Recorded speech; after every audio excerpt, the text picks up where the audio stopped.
kesadaran Aceh ber-Indonesia itu sudah muncul setidak-tidaknya tahun 1930-an. Sehingga sejak itu kata Indonesia muncul di dalam lagu-lagu Aceh, lagu daerah. Ya, saya catat nih, Mas Ani. Katanya tahun 70-an ayahnya itu belajar di Dayak, sudah ada lagu ini nih. Ya abna-ana jinsana Indonesia kum min naumikum undur ila wafnikum. Aceh. Apa? Wahai anak-anakku, ya bunayya dalam bahasa Arab yang asli, tapi ini bagus dari sudut apa sastra. Ya abna-ana, wahai anakku, ya anak saya atau anak kami. Jinsana, bangsa kita ini, bangsa Indonesia. Coba, tahun 1930. Kum min naumikum, bangun dari tidurmu. Undur ila waqnikum, lihatlah bangsamu. Nah, hebat ya, gitu ya Mas Fahri, terjemahannya. Tahun 1930. Menyusul Sumpah Pemuda hanya 2 tahun sesudah 1998. Coba. Masih ada. Waqoni anta abunli. Waqoni anta abunli. Salithun li abawaini. Waqoni anta hayati. Wa muna nafsu aini. Hebat.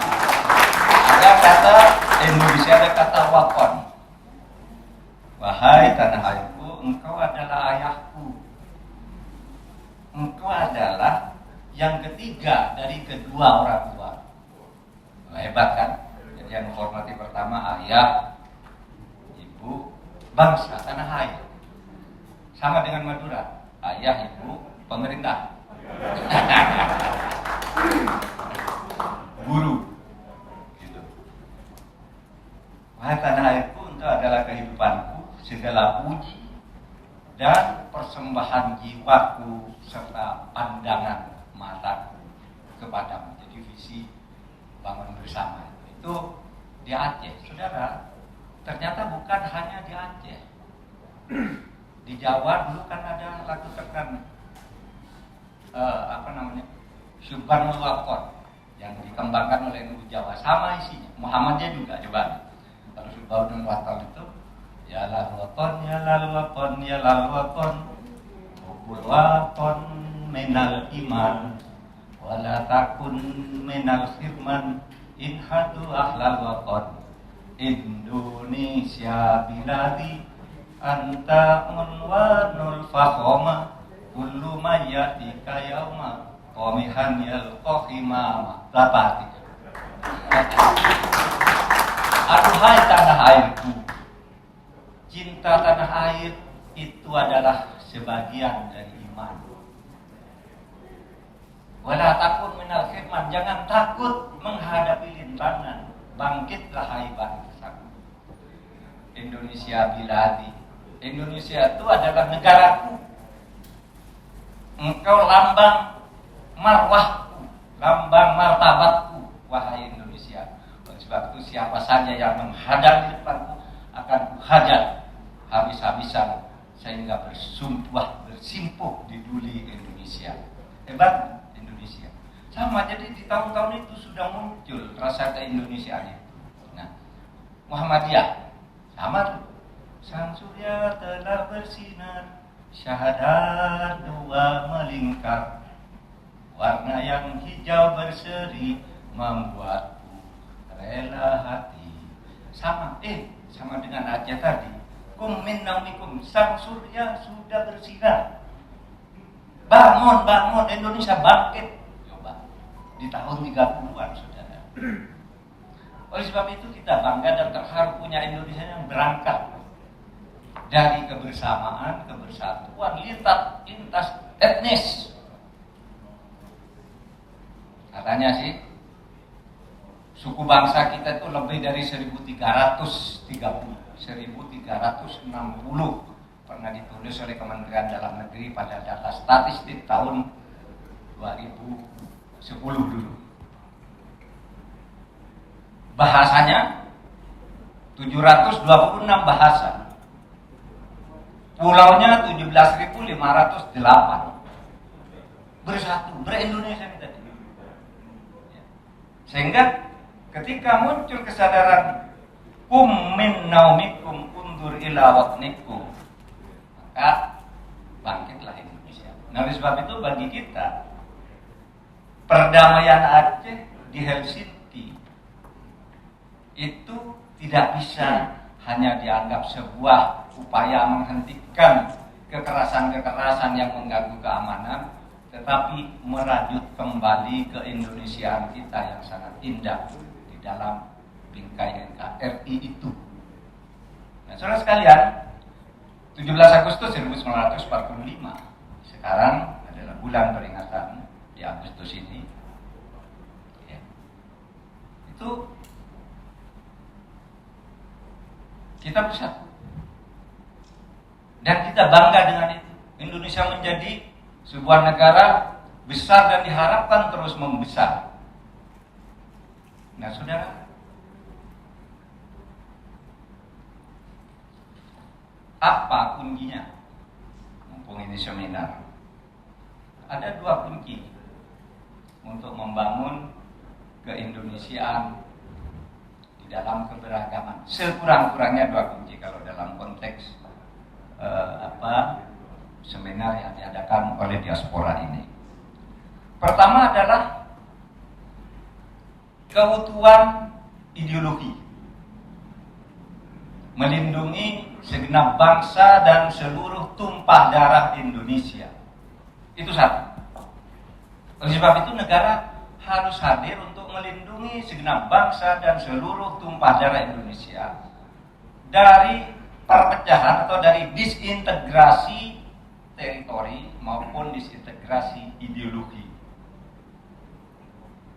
Disintegrasi teritori, misalnya kalau di barat kita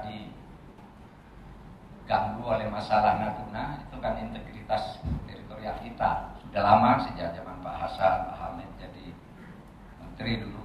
Masalah Natuna itu sampai sekarang menjadi masalah kita, itu wilayah kita, tapi dimasukin makin terus. Itu gangguan atas integritas teritori. Integritas juga diganggu di sebelah timur oleh munculnya organisasi Papua Merdeka yang ingin memisahkan diri dari Republik. Kecil jumlahnya, tapi bagaimanapun mungkin itu kata orang diselesaikan secara militer itu gampang, kecil sekali. Tapi kan bukan itu tujuan kita. Kalau menyelesaikan lalu melibas gitu, mungkin tidak terlalu sulit. Kalau mati-matian itu habisin aja, tapi korban warga sipil jadi berapa dan sebagainya. Kita atur pelan-pelan dan tidak menimbulkan dendam, karena ini negara kita juga. Nah, itu integrasi di sebelah barat, timur, integrasi ideologi, teritori.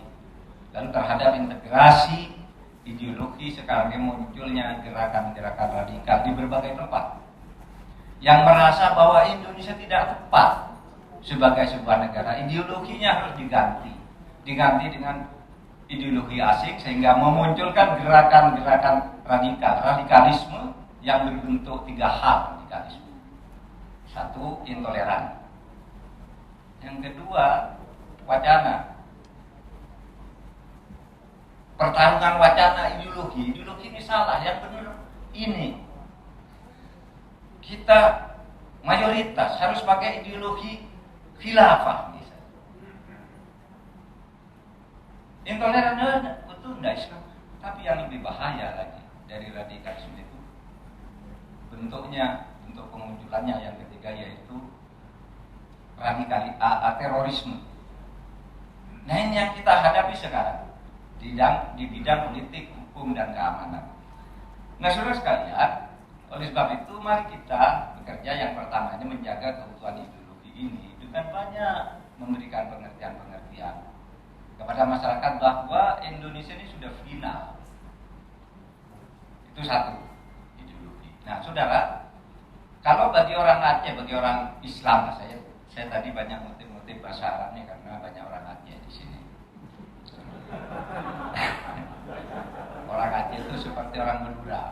lebih bisa berbahasa Arab daripada berbahasa Indonesia. Ini kata Pak Hari, tapi betul tuh di Madura. Ibu saya tuh nggak bisa bahasa Indonesia dengan baik, tapi baca bahasa Arab lancar. Ayah saya bisa nulis bahasa Indonesia, bisa bahasa Arab juga lancar. Itu karena orang yang sudah agak terdidik sedikit. Dia aja begini. Nah, saudara, oleh sebab itu, maka mari kita bangun negara ini sebagai negara kesatuan itu dari perbedaan, seperti ketika Nabi Muhammad dulu mendirikan negara dengan Piagam Madinah. Itu saya takjub juga membaca Piagam Madinah itu, ternyata sama itu dengan proklamasi kemerdekaan. Coba kita baca sekarang. Kemerdekaan. Proklamasi, kami bangsa Indonesia dengan ini menyatakan kemerdekaan Indonesia. Hal-hal yang mengenai pemindahan kekuasaan dan lain-lain diselenggarakan dengan cara seksama dan dalam tempo yang sesingkat-singkatnya. Bangsa Indonesia bersatu merdeka membentuk sebuah geopolitik. Coba Piagam Madinah itu bunyinya seperti itu. Cuma urutannya aja beda. Coba ini. Piagam Madinah itu proklamasi kemerdekaannya. Hada kitab min Muhammadin sallallahu alaihi wasallam. Inilah proklamasi dari Muhammad sallallahu alaihi wasallam atas nama umat Islam. Bainal mu'minin wal muslimin wa Quraisyin wa Yathrib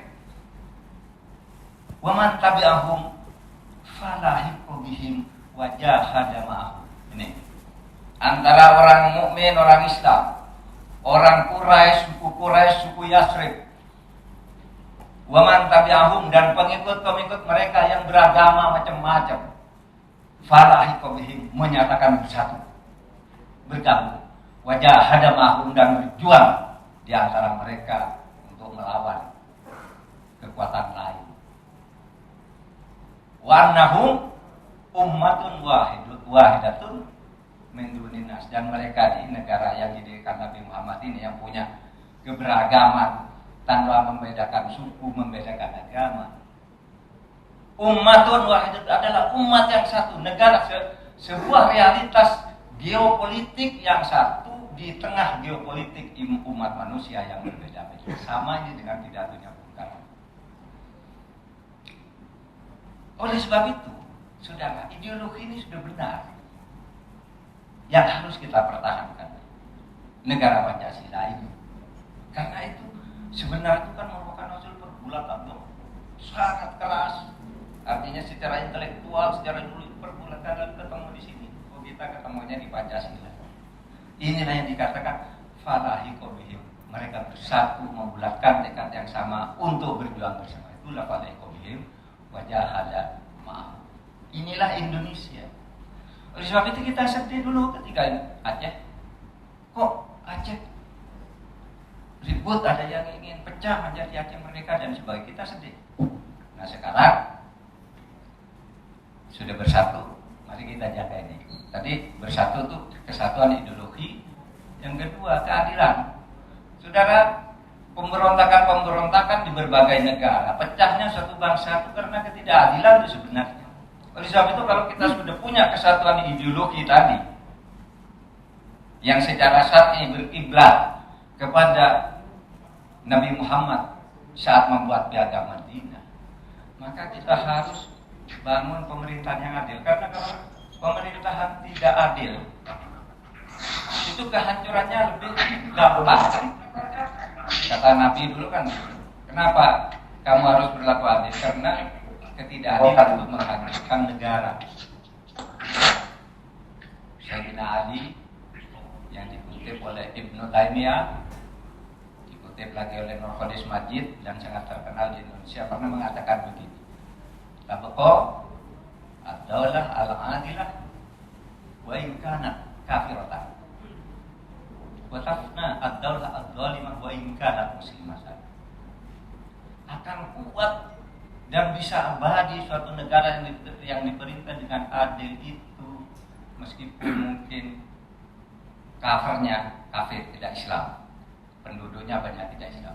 kuat negara. Nggak usah pakai simbol-simbol Islam, kuat kalau adil. Watafna ad-daulah ad-dhalima wa in kanat muslimah.